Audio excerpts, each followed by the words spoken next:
Psixoloqlar açıq şəkildə deyirlər ki, əgər kimsə çox televizora baxsa, düşüncə baxımından zəifləyir. Xəbərlərə baxmaq lazım gələndə üstünlük verin ki, bəzən radiodan dinləyin. Hətta radiodan bir hekayə dinləmək, televizordan serial izləməkdən daha yaxşıdır. Çünki o zaman zehni fəaliyyətiniz bir qədər daha çox olur, bilirsiniz.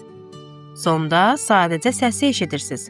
Qalanını özünüz beyninizdə canlandırırsınız. Və bu beyninizi tənbəlləşdirmir. İnternet və sosial mediadan çox istifadə edənlər üçün isə buna asılılıq xəstəliyi deyirlər. Bundan əlavə bu asılılığın insana hansı zərərlər vurduğunu da izah edirlər. Psixoloqlar sənin Allahla olan əlaqən haqqında danışmırlar. Psixoloqlar sənin zikr Allahdan nə qədər faydalandığını ölçmürlər. Onlar sadəcə deyirlər ki, normal bir həyat üçün özünü məhv edirsən.